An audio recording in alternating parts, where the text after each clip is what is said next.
संदेश खाली में महिलाओं के साथ हिंसा मामले की आग सुलग ही रही थी कि ममता बनर्जी की सरकार कोलकाता में ट्रेनी डॉक्टर की हत्या के मामले में उलझ गई। दोनों जगहों की कहानी एक जैसी है। पुलिस की लापरवाही, प्रशासन का आरोपियों को बचाने का खेल और फिर ममता बनर्जी की सियासी ड्रामेबाजी।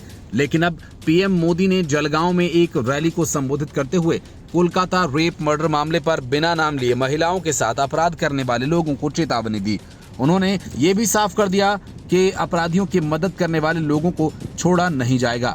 पीएम मोदी ने मुख्यमंत्री ममता बनर्जी की सरकार को इशारों ही इशारों में कहा कि सबका हिसाब किया जाएगा और ऊपर से नीचे तक ये मैसेज बिल्कुल साफ जाना चाहिए। पीएम मोदी की कोलकाता केस को लेकर टिप्पणी इसलिए अहम है क्योंकि जलगांव में जिस लखपति दीदी कार्यक्रम को संबोधित करने के लिए वे पहुंचे थे, वहां 11 लाख लखपति दीदी पहुंची।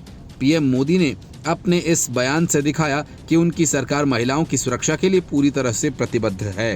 पीएम मोदी महिलाओं को साधने के साथ ही देश की आधी आबादी को अपनी तरफ करना चाहते हैं। उनकी ये टिप्पणी इसलिए भी मायने रखती है क्योंकि कोलकाता केस के बाद भी कई जगह महिलाओं के साथ हिंसा की खबरें सामने आई हैं। कोलकाता रेप कांड को लेकर ममता सरकार पर सवाल उठ रहा है। पश्चिम बंगाल पुलिस का सिस्टम भी सवालों के घेरे में है। यही वजह है कि पीएम मोदी ने महाराष्ट्र से ही बंगाल के अधिकारियों और वहां की सरकार को चेतावनी दी है। पीएम मोदी ने कहा कि महिलाओं के खिलाफ अपराध ऐसे हैं जिसके लिए कोई माफी नहीं दी जा सकती। अस्पताल से लेकर स्कूल तक जिस भी स्तर पर लापरवाही होती है, वहां ऐसा करने वाले लोगों का हिसाब किया जाएगा।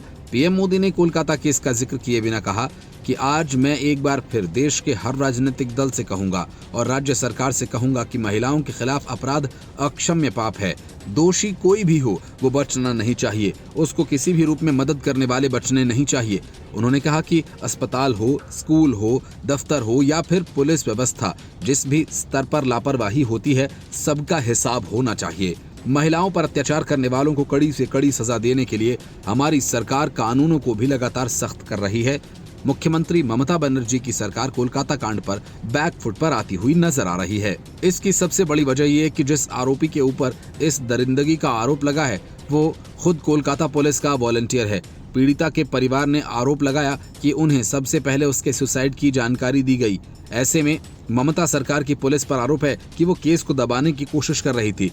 जिस आर्जिकर मेडिकल कॉलेज में पीड़िता के साथ दुष्कर्म हुआ, वहां प्रदर्शन कर रहे लोगों और डॉक्टर्स पर 14 अगस्त को हमला किया गया। सिर्फ इतना ही नहीं बल्कि वहां तोड़फोड़ की गई। बीजेपी समेत विपक्षी दलों ने आरोप लगाया कि ममता सरकार ने सबूतों को नष्ट करने की कोशिश की। बीजेपी ने यहां तक कह दिया कि हमला करने वाले उपद्रवी टीएमसी से जुड़े हुए थे। कोलकाता पुलिस की लापरवाही ने भी ममता सरकार की मुसीबत बढ़ा दी है।